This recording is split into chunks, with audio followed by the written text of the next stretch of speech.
ይሄ ቪዲዮ እስከ ዛሬ ድረስ መዝሙረ ዳዊት መጸለይ ላልጀመርን ሰዎች ነው። በመጽሐፍ ቅዱስ ሙሴ ሕዝበ እስራኤልን ከግብፅ አውጥቶ በበረሃ ሲጓዝ እግዚአብሔር ጠላቶቹን ከፊቱ ያሸሽለት ዘንድ መዝሙረ ዳዊት ነበር የሚጸልየው። እሱ እንዳይገርማችሁ ጌታችን ኢየሱስ ክርስቶስ በመስቀል ላይ ሆኖ ይጸልይ የነበረው መዝሙረ ዳዊትን ነው። አምላኬ አምላኬ ለምን ተውከኝ ብሎ። ታዲያ እኛ ምን ሆነን ነው? ከክርስቶስ በላይ ማን ምሳሌ ሊሆነን ይችላል? ደስ የሚለው ዜና ግን አሁንም አልረፈድም። ዛሬም ቢሆን መጀመር እንችላለን። ሙሴም የነቢያቶች ሁሉ ነቢይ፣ ክርስቶስም ሁሉን ቻይ አምላክ ነው። እንደኛ ደካማ የሆኑ በምድር ላይ የሚኖሩ ሰዎችን ምስክርነት ስጭን የምትሉኝ ከሆነ ደግሞ እነሆ ዛሬ በዚህ ቪዲዮ መዝሙረ ዳዊት በመጸለይ የተገኙ እጅግ በጣም ድንቅ ምስክርነቶችን ይዤላችሁ መጥቻለሁ። በእርግጠኝነት እነዚህን ምስክርነቶች ከሰማችሁ በኋላ ሁላችሁም መዝሙረ ዳዊት መጸለይ ትጀምራላችሁ። መጀመር ብቻ ሳይሆን ነገም እናንተ ምስክር ትሆናላችሁ። ስለሆነም እስከ ቪዲዮ ፍጻሜ ድረስ አብራችሁኝ እንድትቆዩ ግብዣዬ ነው። ሰላም ውድ ቤተሰቦቼ እንዴት ናችሁልኝ? እኔ በጣም ደህና ነኝ፣ እግዚአብሔር ይመስገን። ይህ ሀቲዩብ ነው። በመንፈሳዊ ህይወታችን አብረን የምናድግበት መንፈሳዊ ቻናል ነው። እንደተለመደው ሁሉ የሀቲዩብ ቤተሰብ የሆናችሁ ሁላችሁ ቪዲዮን ላይክ በማድረግ መጀመርና ለብዙ የእግዚአብሔር ቤተሰቦች እንዲዳረስ ሼር ማድረግ አትርሱ። ለዚህ መንፈሳዊ ቻናል አዲስ የሆናችሁ ደግሞ የደውል ምልክቷን በመጫን የሀቲዩብ ቤተሰብ እንድትሆኑ እኔ የታችሁ በፍቅር እጋብዛችኋለሁ። ከዓመታት በፊት መዝሙረ ዳዊት እንደጀመርኩ አካባቢ በመዝሙረ ዳዊት ያገኘሁትን በረከት፣ የተሰጠኝን ስጦታ፣ ምስክርነቴን በቪዲዮ ሰርቼ ፖስት አድርጌው ነበር እዚህ ጋር እንደምታዩት እና እስካሁን ድረስ በጣም ብዙ እይታ ያለው ቪዲዮ ነው። ከዛ ውጭ ደግሞ በጣም ብዙ ኮመንት የተደረገበት ብዙ ምስክርነትም የተሰጠበት ቪዲዮ ነው። ያኔን ቪዲዮ ስሰራው የምር ያ በረከት ደርሶኝ ምን አለ ለሰዎች መስክሬ ይሄን ነገር ሁሉም ሰው በቃ ማለት ቢያገኘው ቢረዳው ሰው መመስከር ቢችል ብዬ በጣም ከልቤ ነበር የሰራሁት እና ከጠበቁት በላይ ብዙ ሰዎች ምስክርነት ሰጥተዋል። ብዙ ሰዎችም በመዝሙረ ዳዊት የተጠቀሙበትን ነገር ሼር አድርገውልናል። እኔ የእውነቴ ነው የምላችሁ ከዛ ቪዲዮ በኋላ ወይም መዝሙረ ዳዊት ከጀመርኩ በኋላ ልቤን ምን ደስ እንደሚያሰኘው ታውቃላችሁ? ወጣቶች ቤተክርስቲያን አካባቢ ሲሄድ መዝሙረ ዳዊት ሲጸልዩ ማየት ወይም ሶሻል ሚዲያ ላይ ስለ መዝሙረ ዳዊት ሲናገሩ መስማት በጣም የሚያስደስተኝ ነገር ሆኗል። ምክንያቱም ያው ድሮ እናት አባቶቻችን ወይም ትልልቅ ሰዎች ናቸዋል መዝሙረ ዳዊት የሚጸልዩት።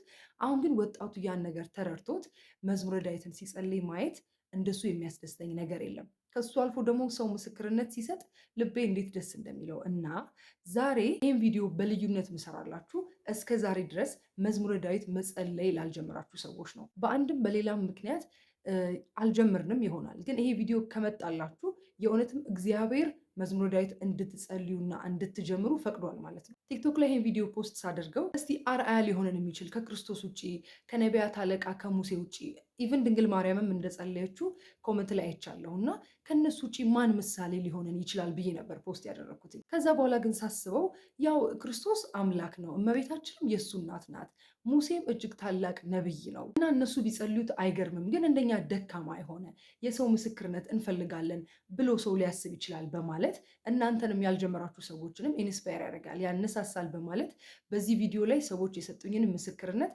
ለእናንተ ሼር ላደርግላችሁ ነው ይሄ ቪዲዮ የምሰራው። በጣም ብዙ ምስክርነት ስለሆነ እግዚአብሔር ቢፈቅድ በሁለት ክፍል እንከፍለውና ከዛም በላይ ሊያልፍ ይችላል። እንደሱ እየከፋፈልን ወደ እናንተ እናደርሳለን። በእርግጠኝነት በእነዚህ ምስክርነቶች እናንተም ተነሳስታችሁ መዝሙረ ዳዊት መጀመር ብቻ ሳይሆን ምስክርነት እንደምትሰጡ በፍጹም አልጠራጠርም። ስለዚህ አሁን ቀጥታ ወደ ምስክርነቶቹ እንሂድ። እሺ፣ የመጀመሪያው ትዕግስት ዋልታ በሚል ዩዘር ኔም የተሰጠውን ኮመንት ላንብብላችሁ። የመዝሙረ ዳዊትን ታምር ልንገራችሁ። እኔ ስደተኛ ነኝ፣ የምኖረው ዱባይ ነው። በሃይማኖቴ ደካማ ነኝ፣ ግን እግዚአብሔር ሁሌም ከኔ ጋር ነው። እኔ የሰው ቤት ሰራተኛ ነኝ። በዚህ ሳምንት ስተኛ መዝሙረ ዳዊት በሞባይሌ ከፍቼ እያዳመጥኩ ነበር የምተኛው። በነጋታው ብታሰራኝ ሴትዮ እየተረበሽኩ ነው፣ ምንድን ነው እሱ? ማታ ስተኛ ይጨንቀኛል ማለት ጀመረች። እኔም መንፈስ እንደሆነ ገብቶኝ ጠዋት ተነሳሁና ጸልዬ የስውሯ ማርያም እምነት በጥብጬ 4 ትናንሽ ሃይላንድ ጠጣው። ከዛም ከሆዴ አረፋና ሽንት የሚመስል እንደ ሐሞት የሚመር ነገር ወጣልኝ። እልል ብላችሁ አመስግኑልኝ ብላለች። እንግዲህ እንደ እውነታችን የማይመች ቦታ ነው አይደል ያለችው።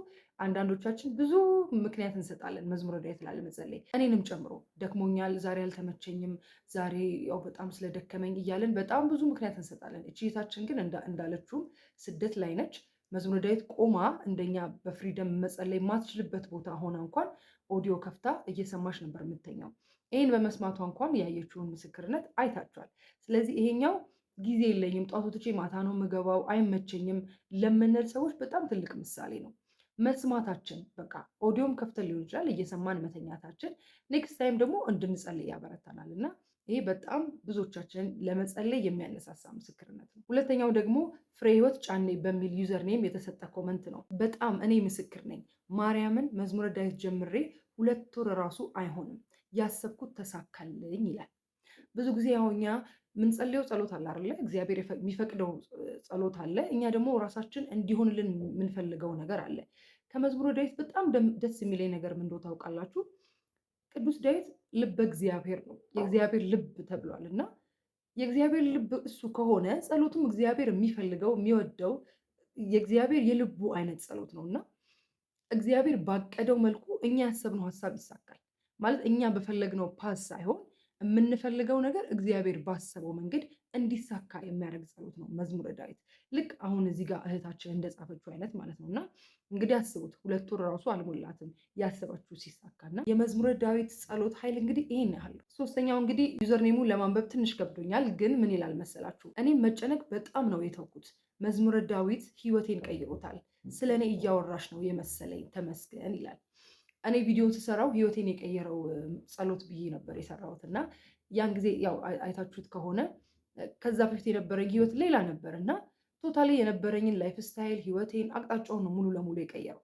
እንዳልኳችሁ መዝሙረ ዳዊት ጸሎት ብቻ ሳይሆን እንዴት መኖር እንዳለባችሁ ሼፕ የሚያደርጋችሁ፣ እግዚአብሔር ፊት ስትቆሙ እንዴት መጸለይ እንዳለባችሁ የሚያስተምራችሁ ጸሎት ነው። እናንተ ለእግዚአብሔር የምትጠይቁት ጥያቄ ብቻ ሳይሆን ጸሎት እንዴት መሆን እንዳለበት እንኳን የሚያስተምራችሁ ጸሎት ነው እና ህይወትን በእውነትም ይቀይራል መዝሙረ ዳዊት። አራተኛ ላይ ቶማስ በሚል ዩዘር ኔም የተሰጠ ኮመንት ነው። 13 ዓመት ያሰቃየኝ አጋንንት መዝሙረ ዳዊት በመጸለይ ተፈውሻለሁ። እግዚአብሔር አምላክ ስሙ የተመሰገነ ይሁን ይላል። አንድ ጊዜ አባ ገብረ ኪዳን ሴጣን አብዝቶ የሚጠላው የመዝሙረ ዳዊት ክፍል አለ ብለው ነበር፣ መዝሙር 67 እና አጋንንት እንኳን ሊቋቋሙት የማይችል እጅግ ብርቱ ጸሎት ነው መዝሙረ ዳዊት። እንግዲህ ከዚህ በላይ ምስክርነት ኬት ይገኛል? አስባችሁታል? 13 ዓመት ሙሉ በአጋንንት ስርዓት የሚሰቃይ ሰው በዚህ ጸሎት እንዴት እንደተፈታ ይሄ በጣም ትልቅ ምስክርነት ነው እና በየጸበል ቦታው ያለን ቤታችን የምንሰቃይ በጣም ብዙ ሰው አለ አይደል? መያዛችንንም ሳናቆም አውቀነውም የምንሰቃይ ብዙ ሰዎች አለን። መዝሙረ ዳዊት ግን አጠገባችን ያለ እጅግ በጣም ብርቱ መሳሪያ ነው እና እንጠቀምበት ለማለት ነው። አምስተኛው ደግሞ ፊያሜታ ሙልጌታ በሚል ዩዘርኔም የተሰጠ ኮመንት ነው። በልጄ ህመም አብዝቼ ይጨነቅ ነበር። መዝሙረ ዳዊትን ማንበብ ከጀመርኩ በኋላ መጨነቅ፣ ተስፋ መቁረጥ፣ ማማረር ተውኩኝ ተመስገን ይላል። አስባችሁታል? እቺ እናት እንግዲህ በልጇ ህመም ነበር የምትሰቃየው። ከዛ በኋላ የልጅ ህመም ከባድ ነው አይደለ? ያስተዋትን መዝሙረ ዳዊት ያስተዋትን ነገር ስትዘረዝር መጨነቅ፣ ተስፋ መቁረጥ፣ ማማረር እነዚህ ሁላችንም ላይ የሚስተዋሉ ችግሮች ናቸው አይደል? በዋነኝነት በቃ ማማረር፣ ተስፋ መቁረጥ፣ መጨነቅ በቃ ሰውን ወደ ገደል ይዞ የሚሄዱ ነገሮች የሚባሉት እነዚህ ናቸው። እነዚህ ነገሮች ሁሉ ማስቆም ይችላል እና በጣም የሚገርም ምስክርነት ነው ይሄኛው ራሱ። ሌላኛው ደግሞ አቤል ተስፋዬ የሚባል ሰው ምን ይላል? ገና 15 ቀኔ ነው ከጀመርኩና ማርያምን ነው ምላችሁ እየጸለይኩት አፌ ስኳር እንደቀመሰ ያውም የጠዋት አፍ ግን የሚጣፍጥ ስሜት በምላሴ ይሰማኛል። ብቻ ልዩ ሚስጥራዊ የጸሎት መጽሐፍ ነው ይላል። እንግዲህ ከተጀመረ በ15 ቀን የተሰጠ ምስክርነት ነው። በጣም አጭር ጊዜ ነው አይደለ? ግን ይሄን ያህል በቃ መዝሙረ ዳዊት አንዳንዴ ትገረማላችሁ እኮ እየጸለያችሁት ምናምን። እኔ በጣም ብዙ ጊዜ ፖዝ አድርጌ ያውቃለሁ። ዛሬም ከነገ ወዲያም ጸልዬው ራሱ በየቀኑ የሚሰጠኝ ዲፊኒሽን የማገኝበት ነገር የምገረመው እንደ አዲስ ነው። ለምሳሌ ኖርማል ተራ መጽሐፍ ወይም ደግሞ ኖርማል ጽሁፍ እያነበባችሁት ሁሌ ልትገረሙ አትችሉም። አንዴ ታነቡታላችሁ፣ ደግማችሁ እየደጋገማችሁ ስታነቡት በጣም እየሰለቻችሁ ነው የሚሄደው። መዝሙረ ዳዊት ግን አይገርም፣ እንደዛ አይደለም። ሁሌም አዲስ ነው። ዛሬ ስትጸልዩት፣ ነገ ስትጸልዩት የሚሰጣችሁ ፊሊንግ አንደርስታንዲንጋችሁ ራሱ የተለያየ ነው። ኢቭን ከቀናችሁ ጋር ራሱ ወይም ካጋጠማችሁ ችግር ጋር ወይም ካጋጠማችሁ የስሜት መረበሽ ጋር ወይም በቀን ውስጥ ካሳለፋችሁ ጥያቄዎች ጋር መልስ የሚሆን ነገር ነው እየተረዳችሁ የምትሄዱት እንጂ ዛሬ ያነበባችሁት ነገ አንድ አይነት አይደለም። ለዛ ነው እግዚአብሔር ሁሌም አዲስ ነው የሚባለው እና እንደ ተራ መጽሐፍ አይደለም። ለዚህ ነው ወንድማችንም ሚስጥራዊ ጸሎት መጽሐፍ ነው ያለው። ለዛ ነው ሁሌ እንደ አዲስ የምትገረሙበት ጸሎት ነው። ሁሌ እንደ አዲስ ማለት ነው። በየቀኑ አይምሯችሁ ውስጥ ለሚመላለስ ጥያቄ ሁሉ መልስ ይሆናል። ምናልባት ትላንት ስታነቡት እኮ ያ መልስ ላይሆን ይችላል። ዛሬ ግን መልስ ይሆናል። ነገም እንደዛውና ይገርማል ብቻ መዝሙረ ዳዊት። ሌላኛው ኮመንት ያለው ብርሃኑ ዩዘርኔም የተሰጠው እንደዚህ ይላል። በህይወቴ ለመጀመሪያ ጊዜ መዝሙረ ዳዊት እንድጸልይ ምክንያት ሆንሽኝ፣ አመሰግናለሁ። እንዴት እንደሚጸለይም አላውቅም ነበረ። በአንቺ ምክንያት ከመሞት ተመለስኩ። የህይወት ትርጉሟ አልገባ ብሎኝ በጣም ተስፋ ቆርጬ ራሴን ላጠፋ ዳር እያልኩ ነበር። እንደ አጋጣሚ ወደ ዩቲዩብ ስገባ የአንቺ ቪዲዮ መጣልኝ። አዳመጥኩት። በጣም በቃ መዝሙረ ዳዊት አነበብኩ። ሁሉ ነገር ሰላም ሆነልኝ። ገርሞኛል ይላል። መዝሙረ ዳዊት ሁሌ እንዳስገረመ ነው። ሁሉን ነገር ያደረገው እግዚአብሔር ነው። እዛ ውስጥ ገብተህ እንድታይ የኔን ቪዲዮ እንድታይ ያደረገው እግዚአብሔር ነው። እግዚአብሔር ሁሉ ነገር በምክንያት ነው የሚሰራው። እኔ ምክንያት ልሆን እችላለሁ እንጂ ሁሉን የሚያደርገው እግዚአብሔር ነው እና እሱ ስሙ ይመስገን። አስቡት እንግዲህ ራስን ከማጥፋት ስሜት ራሱ እንድትላቀቁ ያደርጋችኋል። ምክንያቱም ተስፋ ይሰጣችኋል። በመዝሙረ ዳዊት ጸሎት የሚያነጋግራችሁ እግዚአብሔር ነው። እግዚአብሔር ደግሞ ተስፋ አይደል? ስለዚህ ያ ጽናት ይሆናችኋል፣ ብርታት ይሆናችኋል፣ የተስፋ ጭላንጭል ይታያችኋል፣ መኖር ሁሉ እንድትጓጉ ያደርጓችኋል። እና ይሄ ወንድማችን እንግዲህ አስቡት ራሱን ከማጥፋት ነው በመዝሙረ ዳዊት የወጣውና እስኪገረም ድረስ። ምክንያቱም እንዴት ነው ሰው ራሱን ሊያጠፋ አስቦ በጸሎት እንደዚህ መመለስ ከቻለ አስቡት ሌላው ነገር እንዴት ተራ ሊሆንብን እንደሚችል። ምክንያቱም በጣም ከፍተኛው ነገር አይደል ራስን ማጥፋት ማሰብ። ከዛ የሚያስወጣን ከሆነ እለት ዕለት የሚያስጨንቀን ተራ ነገርማ እንዴት በመዝሙረ ዳዊት አይተውንም ብላችሁ ታስባላችሁ? ከዚህ በላይ ደግሞ ድንቅ ምስክርነት የለም።